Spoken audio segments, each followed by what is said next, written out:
Quand Léa rencontre Gaspard, elle le sait, elle le dit, elle a rencontré son futur mari. Mais très vite, elle s'aperçoit qu'elle n'est pas seule dans la vie de Gaspard, et la vie à trois s'annonce compliquée. L'histoire de Léa est la première partie d'une histoire en 2 parties. N'oubliez pas d'écouter le 2e épisode, raconté du point de vue de Gaspard. Vous écoutez Transfert. Ce témoignage a été recueilli par Justine Martin-Buccio.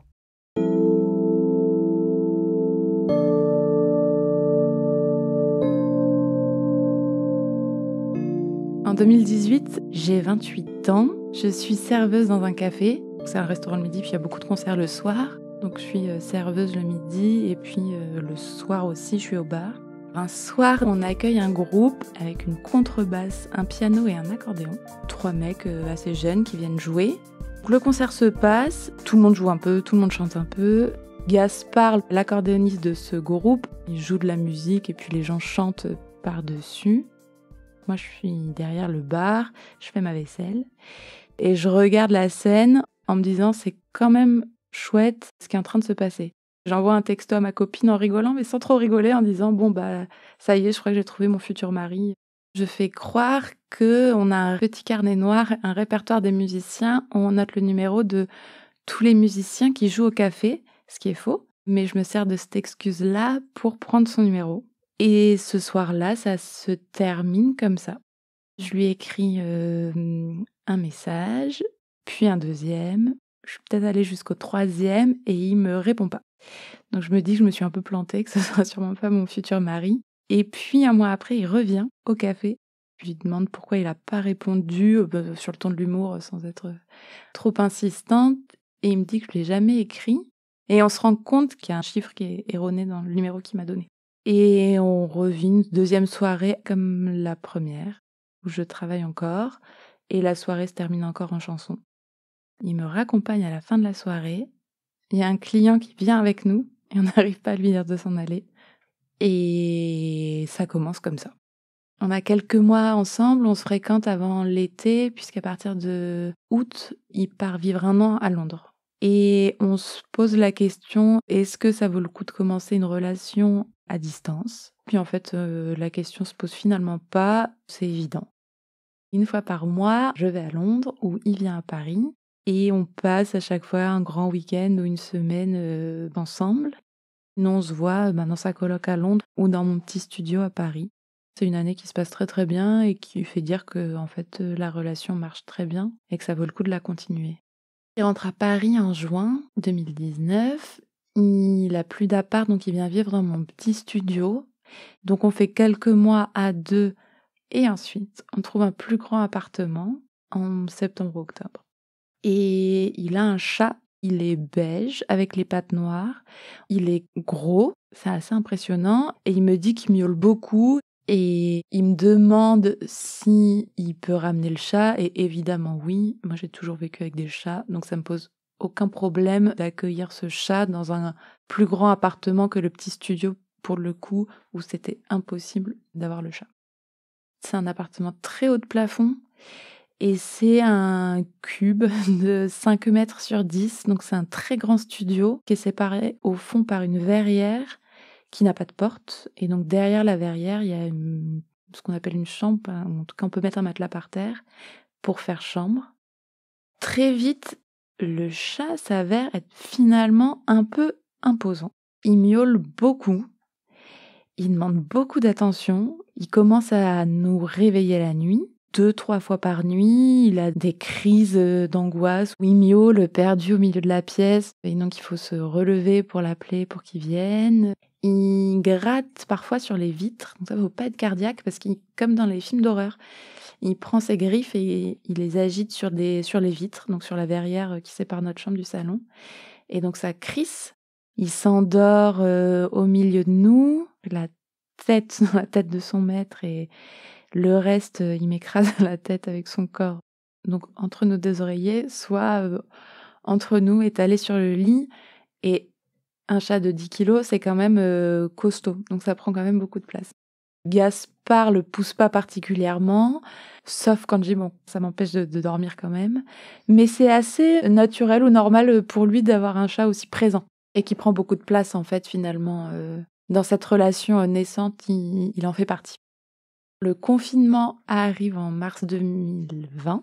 C'est une période un peu compliquée pour moi puisque je suis dans la restauration, donc j'ai plus de travail à ce moment-là et un tempérament un peu anxieux, donc c'est pas très facile. Mais le chat est ravi parce qu'on est là toute la journée. On est tous tout le temps à la maison. Du coup, il a une attention constante sur lui. Donc c'est 2 mois qui se passent plutôt bien, où il y a une forme d'équilibre qui est trouvée entre le chat et nous.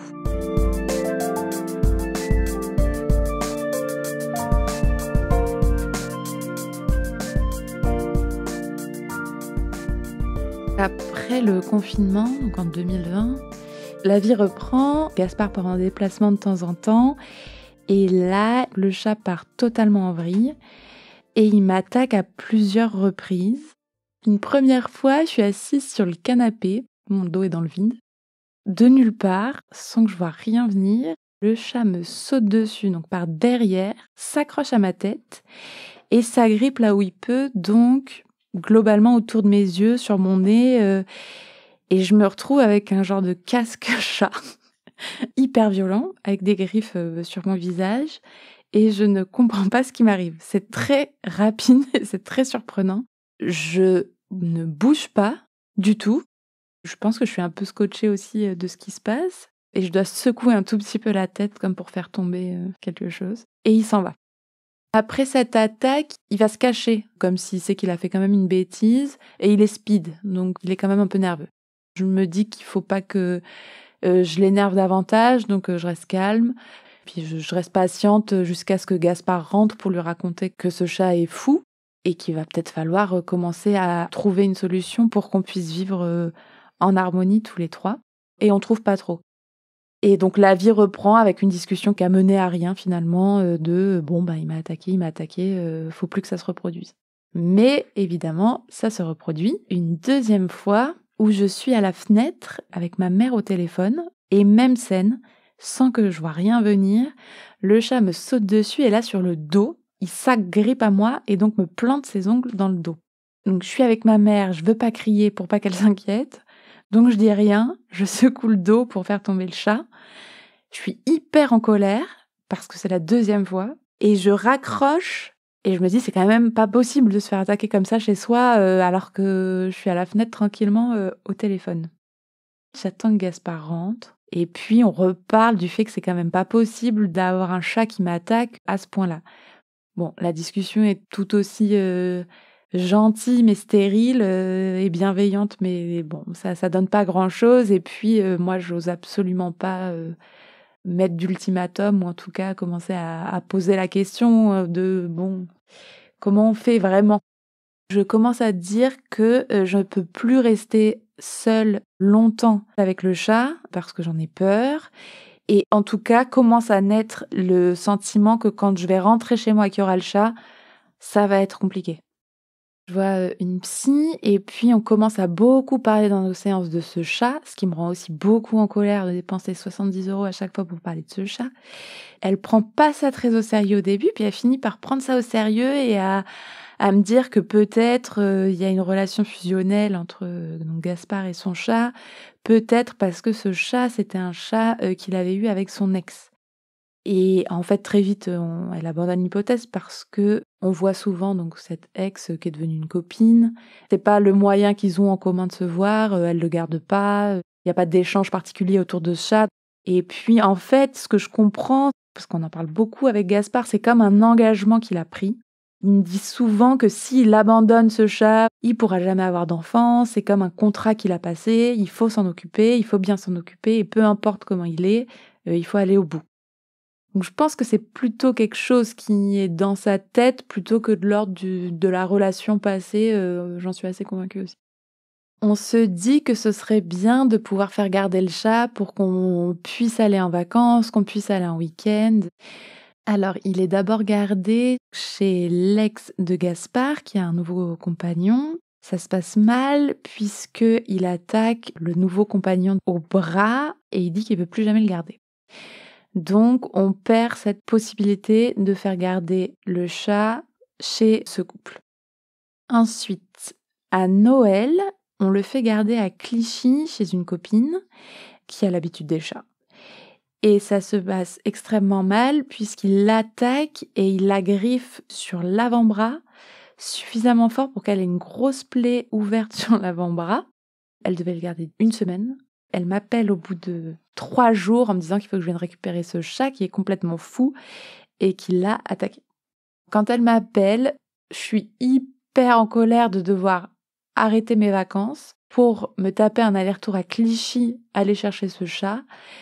Et même si c'est Gaspard évidemment qui y va, je me sens obligée d'y aller aussi pour m'excuser du fait que le chat a blessé cette amie. Et du coup, on est obligé de quitter ma famille, de faire l'aller-retour, d'aller récupérer ce chat et de le ramener chez nous, où il restera 3 jours tout seul, du coup, la fin des vacances tout seul. Donc on perd cette option. Ensuite, on le fait garder chez une copine qui a un chat et qui n'a jamais attaqué la copine, mais qui a fait la misère au chat. Puis, à la fin des 10 jours, il s'est retrouvé sous le lit et pouvait plus sortir du lit. Et c'était le seul endroit où il pouvait être sans se faire attaquer par cet énorme matou qui, finalement, avait pris possession totalement des lieux. Donc, on ne peut plus faire garder le chat chez cette copine, qui aime pourtant beaucoup les chats. On prête l'appartement à un copain pour qu'il s'occupe du chat quelques jours. C'est un collègue de travail, il est boxeur, une 40aine d'années. Il vient chez nous assez confiant, sans trop croire qu'il y aura des problèmes avec le chat. Et je lui fais quand même une liste de tous les trucs et astuces si jamais il se fait attaquer. Donc sortir l'aspirateur parce que le chat a peur de l'aspirateur. Il me croit pas, il rigole. Et le soir même, il se retrouve sur le lit, debout, le chat qui l'agresse et qui essaye de l'attaquer, il peut plus descendre du lit parce qu'il a peur de se faire attaquer par ce chat. Donc, il dort et le matin, il part et il me dit « Il est complètement taré, je vais dormir à Saint-Denis chez une autre copine. » Et donc, il ne revient plus à l'appartement. Je rigole un peu parce que la scène est drôle, mais je rigole aussi parce qu'il ne m'a pas cru. Et puis, je me dis que c'est quand même dommage de ne pas pouvoir accueillir des gens chez soi. Je me dis qu'il faut vraiment prendre le problème à bras-le-corps et essayer de trouver une solution sans jamais réussir à poser l'ultimatum, moi ou le chat, parce que j'ai un peu peur de la réponse. Gaspard, il est désolé, il excuse pas du tout le chat, il voit bien que c'est un problème et il a sincèrement aucune solution. Puisque, en fait, se séparer du chat, c'est pas possible. Dans sa tête, c'est une solution qui n'existe pas. Il est un peu déchiré de voir que ça se passe comme ça. Et c'est sincère. On part pas beaucoup, mais donc on part quelques week-ends, notamment voir ses parents et mes parents. Et donc, sur ces moments-là, pour pas qu'il reste tout seul, on a demandé à des copines de juste passer mettre des croquettes.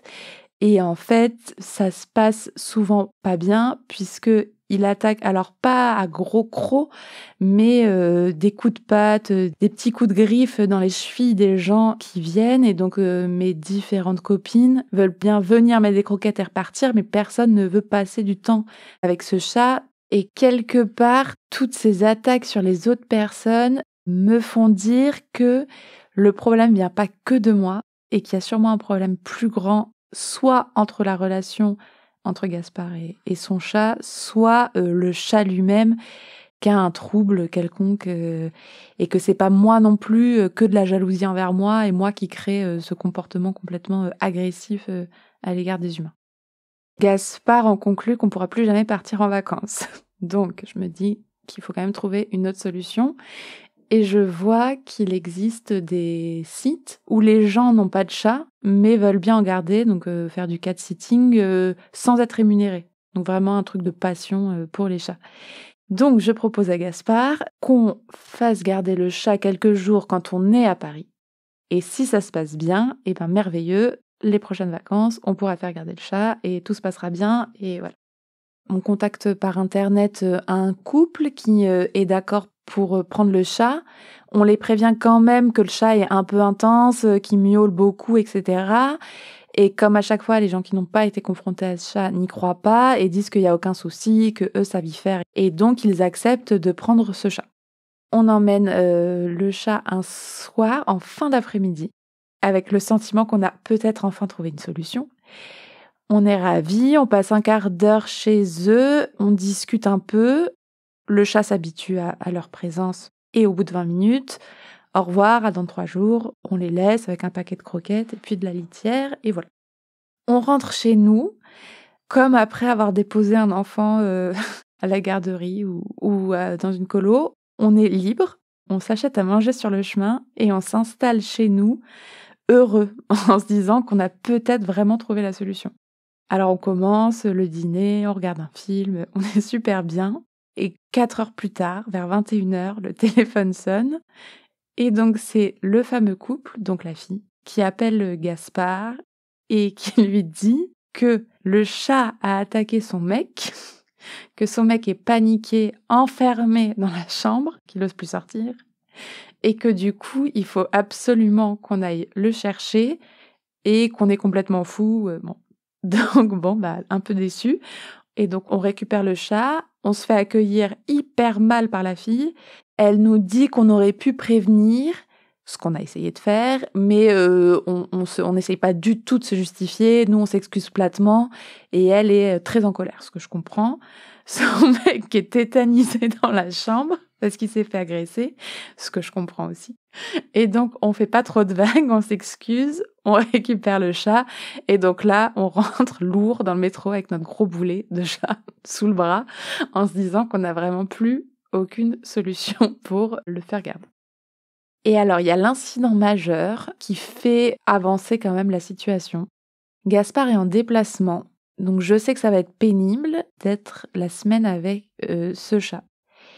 Et un soir, je me lève du canapé pour me diriger vers la cuisine et le chat se met devant moi et commence à hérisser ses poils et à feuler.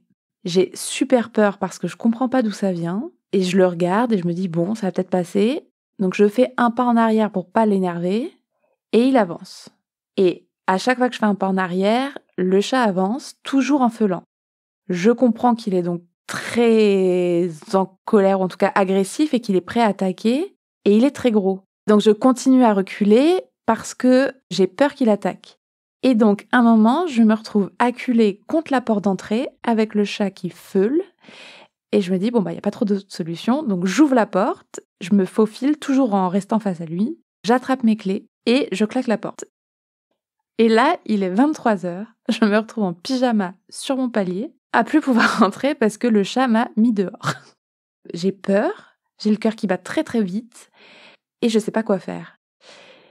Donc je respire un peu, j'ai pas mon téléphone donc je peux joindre personne et je me dis soit je dors là, ce qui est pas vraiment envisageable, soit va falloir y retourner. Je réouvre la porte et là dans ma tête, j'ai travaillé plusieurs fois dans le social, donc je me mets comme quand je suis travailleuse sociale. Voilà, je me dis que c'est un jeune qu'il faut un peu peut-être lui parler gentiment, qu'il faut essayer de négocier, faire retomber la pression.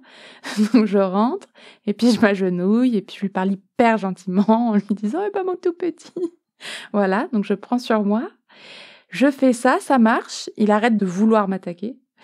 Je lui fais 3 câlins, je prends mon téléphone, je vais me coucher tétanisée en me disant « Waouh, c'est quand même pas possible ».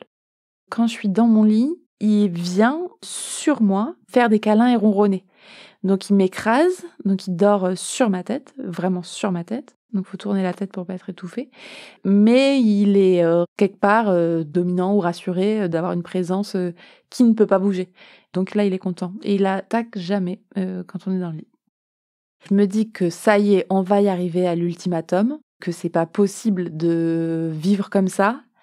Je mets énormément de temps à redescendre parce que c'est super violent de se faire mettre dehors par un chat.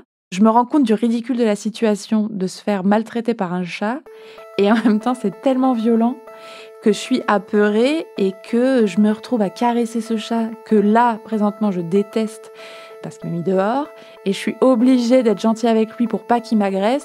Et donc je dois un peu séparer en deux mes émotions en ayant une Léa qui le déteste et une Léa qui doit être gentille avec lui.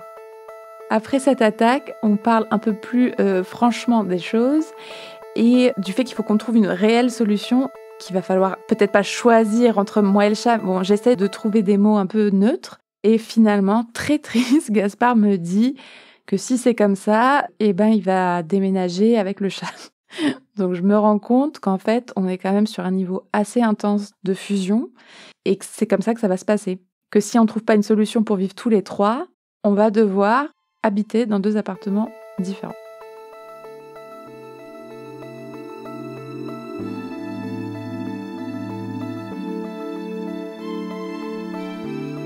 J'ai aucun doute que c'est plus fort que lui d'imaginer de se séparer de ce chat, qu'en fait c'est pas possible pour des raisons que je comprends pas. Il est effondré quand il faut prendre cette décision de peut-être habiter dans des appartements différents. C'est extrêmement dur pour lui et donc je me mets pas vraiment en colère non plus, mais c'est pas facile, c'est même loin d'être facile. Donc face à la situation cristallisée, sans plus aucune solution, Gaspard en parle à la vétérinaire qui lui dit qu'il existe des comportementalistes pour animaux, donc des psys pour chats, qui pourraient peut-être aider à comprendre ce qui arrive à ce chat et peut-être discuter et trouver des solutions ensemble. On décide de prendre rendez-vous donc avec cette femme. C'est excessivement cher. La séance coûte entre 200 et 250 €. Mais encore une fois, on pense que c'est la solution, donc on est plein d'espoir. On arrive dans le 17e arrondissement. C'est très bizarre, ça fait pas cabinet de vétérinaire, la vitre est obstruée, on voit pas bien ce qu'il y a à l'intérieur. On rentre avec le chat dans sa cage et on tombe sur une dame plutôt gentille, souriante, qui nous dit bonjour. Donc on comprend que c'est elle, il n'y a pas de secrétariat. Donc c'est assez intimiste comme endroit. On va dans son bureau, on s'installe et elle nous dit de laisser sortir le chat de sa caisse pour qu'elle puisse l'observer. Le chat se barre et va se cacher. Je vois pas trop comment elle va l'observer. Et finalement, c'est un entretien à 3. Elle nous pose beaucoup de questions. Elle nous demande comment il est à la maison, comment est-ce qu'on s'en occupe, est-ce qu'on joue avec, comment il est quand c'est pas Gaspard, comment il est quand c'est pas moi. Bon, elle essaye de faire le tableau le plus large possible qu'elle puisse avoir. Et elle commence à émettre des hypothèses pour essayer de comprendre pourquoi il m'attaque moi. Et puis ce qui lui vient le plus vite, elle me dit que j'ai une voix assez aiguë et que j'ai une voix de souris et que peut-être il me confond avec une souris. Donc là, je passe de sceptique à plutôt en colère. On ne rigole pas, mais on est un peu sidéré de la situation. Et puis, on a quand même un truc, on sait le montant qu'on est en train de payer pour avoir cette théorie de voix de souris. En fait, finalement, on cherche pourquoi il m'attaque moi. Et elle me dit que c'est peut-être parce que je ne lui donne pas à manger. Et que si je lui donne à manger, il va finir par bien m'aimer. Et puis, elle explique quand même que globalement, c'est un chat anxieux, sans blague. Et qu'en fait, c'est un chat qui serait mieux dans une maison avec un extérieur, un chat qui soit pas enfermé, qui puisse être un peu plus libre de ses mouvements. Et que finalement, il n'y a pas trop d'autres solutions. Tant qu'on voudra le garder à Paris, ce sera un chat qui restera comme ça. Et que c'est ce type de chat qui finit assez anxieux, à se tirer les poils, à avoir des plaies un peu partout et à avoir des névroses de ce type-là en vieillissant. Donc en le gardant à Paris, c'est ce qui se passera. Elle nous propose de lui filer un traitement en cas de grande crise, donc les grands moments d'anxiété, de lui donner donc de la gabapentine, un médicament pour humains mais qui se donne aux chats et qui les calme sans les shooter totalement. Et qu'on peut lui donner ça pour justement l'apaiser et faire en sorte qu'il retrouve une certaine sérénité, sans agressivité, qu'il miaule moins, qu'il nous réveille moins la nuit. Finalement, l'entretien se termine comme ça. Donc on rentre et puis directement, c'est moi qui me colle les croquettes. Je le fais, je le nourris, je ne change pas ma voix et on essaye de lui donner le traitement. Ce chat ne mange que ses croquettes, rien d'autre. Je me retrouve à prendre des croquettes, les couper en deux, ce qui est vraiment pas facile, mettre de la poudre dedans et refermer la croquette. Ça ne marche pas parce qu'il sent qu'il y a la poudre et du coup, il ne veut pas les manger. Donc, il trie les croquettes coupées des croquettes pas coupées. Donc, pour lui donner son médicament, Gaspard ouvre la gélule, il la mélange avec de l'eau. Il prend une pipette de sérum Phi qui est vide, qu'il re-remplit du coup avec le médicament. Et il l'attrape et il lui met des gouttes, il lui met goutte par goutte dans la gueule pour qu'il boive ce médicament. Et donc le chat s'apaise, devient plus calme, et donc on a quand même quelques mois où Gaspard n'est pas en déplacement du tout, et où le chat du coup est quand même plus calme. À l'été 2022, on décide de déménager. Moi, je veux une chambre qui ferme pour pouvoir m'isoler et avoir une pièce sans chat. Et on trouve un appartement avec une chambre qui ferme. ce qui est très agréable. En plus, il y a un jardin dans l'immeuble et que le chat peut sortir. Et donc, on laisse notre porte ouverte et la porte du bas d'ouverte. Et le chat fait des allers-retours et a un accès à l'extérieur. Donc, ça change vraiment les choses. Il nous réveille plus qu'une seule fois par nuit, en pleine nuit, pour rentrer. En fait, il gratte à la porte et il rentre. Donc, on passe de 5-6 réveils par nuit à un seul réveil par nuit. Donc, on est content. Et l'année d'après, on décide de faire un enfant avec quand même, très vite, la question du chat. Avant de prendre la décision de faire un enfant, il faut trouver des solutions pour notamment le chat et qu'est-ce qui va se passer si jamais ça se passe mal entre le chat et le bébé. Alors moi, je vais même plus loin et je ne veux pas que quand le bébé naisse, il y ait ce chat autour parce que j'ai peur que par maladresse ou par jalousie, le chat s'allonge trop près du bébé et comme c'est un très gros chat, j'ai peur qu'il étouffe, que ça se passe mal. On se dit que on peut, jusqu'à ce que le bébé soit aussi gros que le chat, faire garder le chat chez quelqu'un et ensuite réintégrer le chat au foyer. Gaspard est d'accord avec cette idée, ce qui est merveilleux. Alors, on se dit qu'il faut qu'on trouve quelqu'un qui est beaucoup chez lui ou chez elle et qui a un grand extérieur. Et que dans ces conditions, si c'est pas un petit appartement parisien, ça va bien se passer. On en parle un peu autour et ma belle-sœur est ravie de s'occuper de ce chat, qu'elle aurait la patience. Donc je n'en rajoute pas trop en lui disant que c'est vraiment l'enfer. Et on acte plus ou moins le truc que au moment où j'accouche, le chat ira en pension quelques mois, le temps que le bébé grossisse. Alors je tombe enceinte en juin 2023 et finalement ça se passe plutôt bien. Il est assez mignon, il se pose beaucoup sur mon ventre. Et on se dit que plutôt que de mettre le chat en amont chez ma belle-sœur, on va attendre de voir si ça se passe mal. Et si on commence à sentir que ça se passe mal, le mettre à ce moment-là.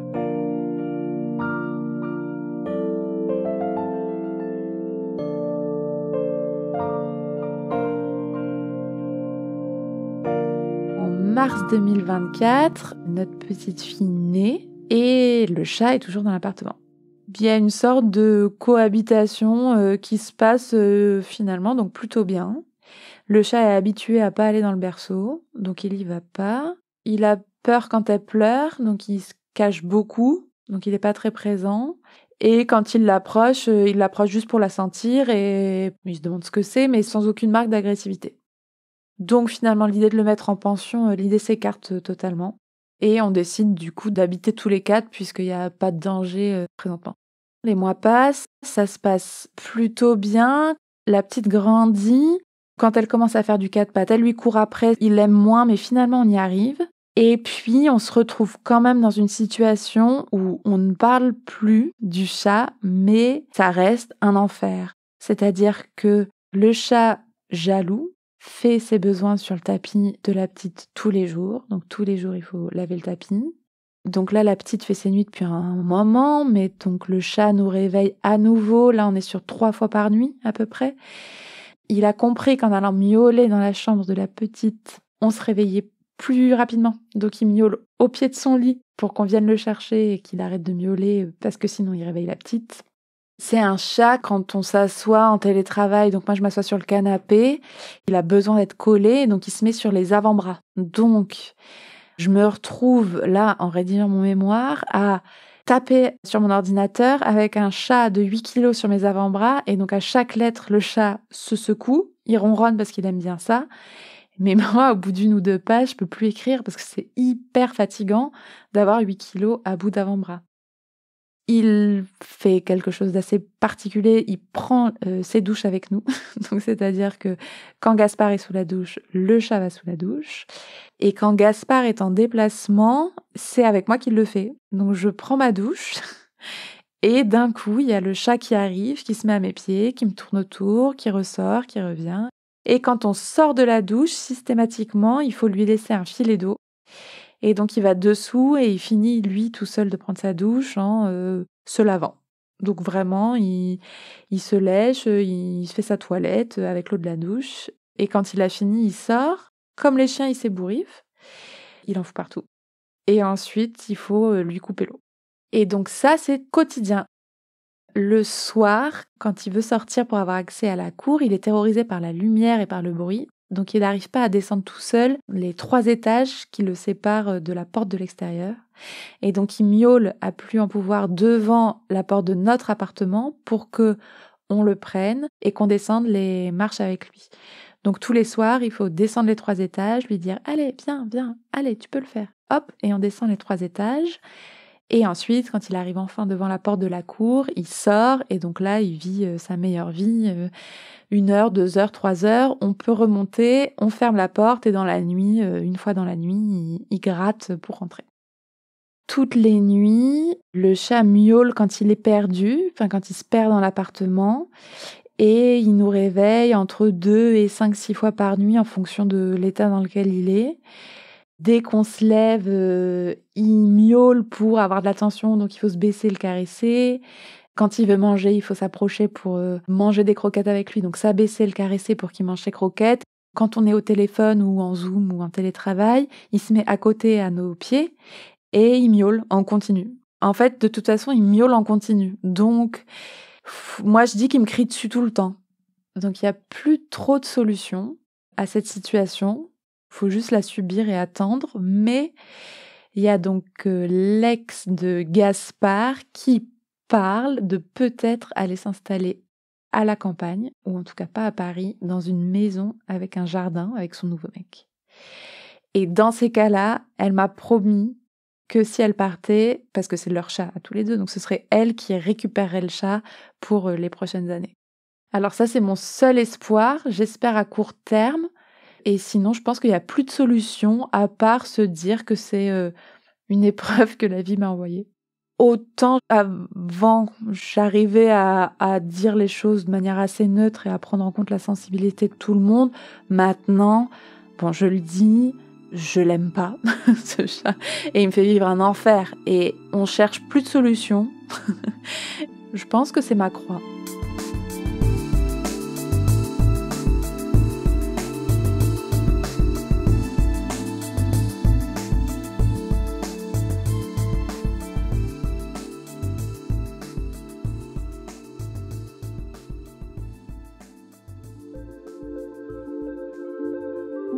Vous venez d'écouter Transfert. Ce témoignage a été recueilli par Justine Martin-Buccio. Transfert est produit par Slate Podcast. Direction et production éditoriale, Sarah Koskiewicz et Benjamin Septem-Ours. Chargée de production, Astrid Verdun. Chargée de post-production, Mona Delahaye. Musique originale, Sable Blanc. L'introduction est écrite par Sarah Koskiewicz et Benjamin Septem-Ours. Elle est lue par Aurélie Rodriguez.